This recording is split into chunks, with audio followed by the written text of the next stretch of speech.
How much lead time should you give each and every one of your releases? That is what we're going to cover right now.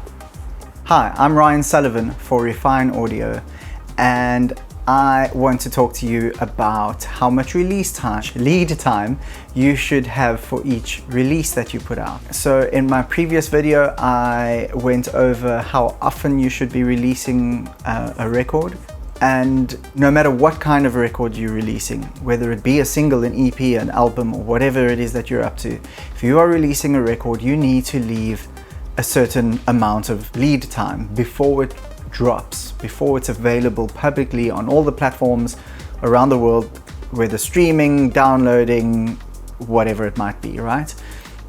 That lead time is very important.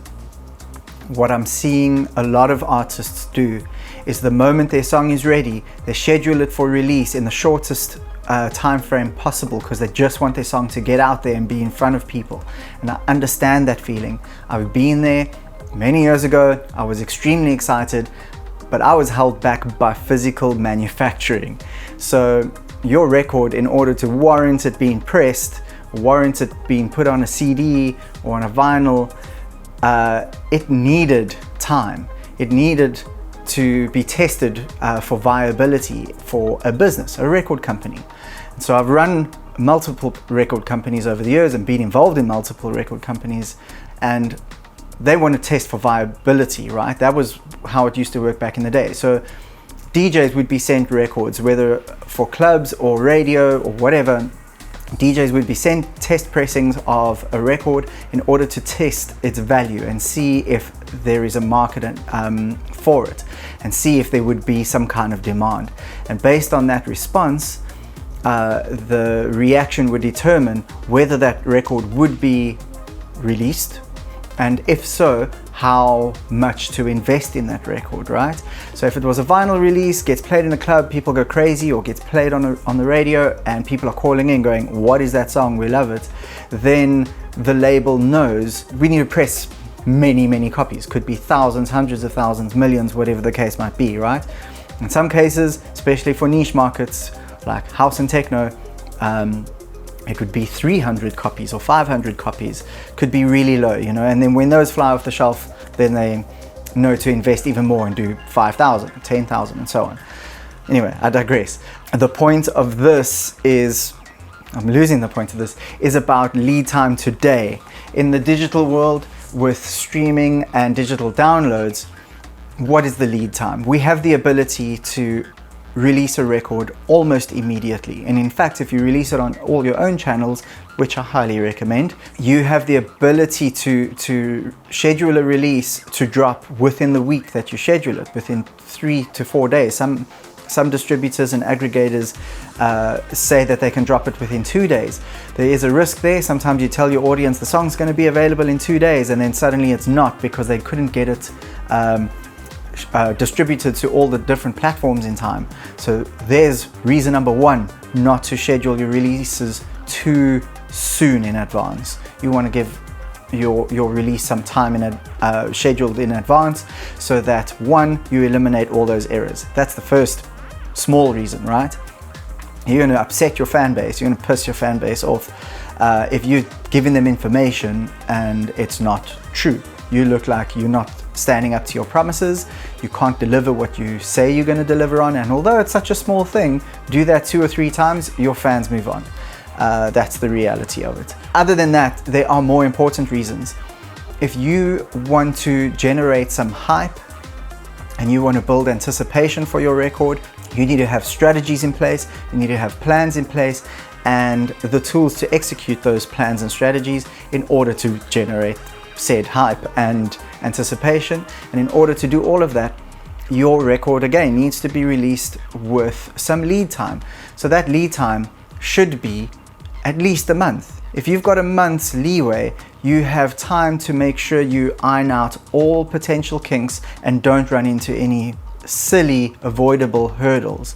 Another really important reason today is that you need to get your music in front of people. To do so, you reach out to different organizations. They could be magazines, newspapers, websites, blogs, so on and so forth, right? Even your own social channels. And to reach all of those, you need lead time. If you send a magazine your song today and it's getting released in 4 days or even 7 days time, the chances of them even taking a listen are highly unlikely. Yet if you have 2 months in advance sent them a song, they know that if they write about it, they can schedule their interviews or their articles or their reviews around that record based on the release time. They can time when to write about your music versus when their publication is going to be released versus when the record's going to be released. Everything can be lined up.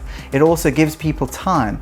So if the editorial team only goes through music once every 2 weeks or once a month or whatever their own agenda is based around, if you give them a song now that's been released in a few days time, you're not giving their team much hope of getting to your record in time. Where if you give 2-3 months a lead time, you're allowing their team a lot of time to get to your record, take a listen and decide whether it's something they're going to work on or not. It also gives you time to follow up with that editorial team. And those are really, really important parts of getting your music into the media and getting your music heard by many more people and more fans discovering your work and what it is that you're about. Ultimately, gives you more people to sell tickets to your show to, your merch to, blah, blah, blah, you know, that's all endless.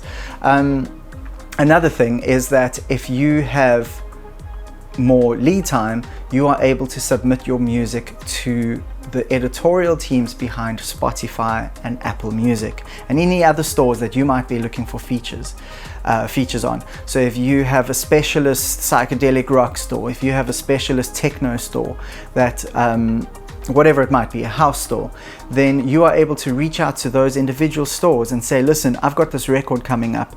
I've already promoted it to so many DJs or these particular radio stations. They're all very interested in playing this particular single. And so I believe that there's value in you featuring this on your front page because I'm bringing some noise, I'm bringing some traffic, right? Again, in order to do that, you need lead time. What that lead time is, there's no one size fits all solution, but the longer, the better. The more time you have to execute all of these plans and strategies and reach out to all of these people. Lastly, your streaming platform editorial teams are also highly valuable. You need a minimum of 7 days lead time on Spotify in order to reach out to Spotify's editorial team and submit your song for potential playlisting and so on, right? But now, even as a small artist, many clients and many small artists have said to me, yeah, but they're not even going to playlist my stuff, I'm too small. Only big artists get those opportunities. And in many cases, they are 100% correct. But they've taken themselves out of the game, firstly. That's one fault, you know. Second to that, submitting your music to Spotify's editorial team is much more important and has many other positive attributes. It's not just about getting your song on playlists, right? If Spotify doesn't even listen to your song, they are still using that information to better list your song and have your song put in front of the right audience. So something of interest is that Spotify for Artists platform is actually built for small artists. It's not necessarily built for the big names. The big names are getting their features through their management teams and so on who already know people within the business and within the different companies and streaming services and so on. That's how I've been getting stuff for my clients playlisted, it's through the people.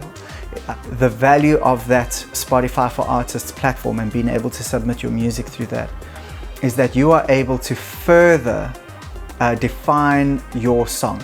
So let's say your song, through your distributor, it's listed as alternative rock. Then when that's submitted to Spotify, it's just submitted as alternative rock. But that's one small piece of information, right?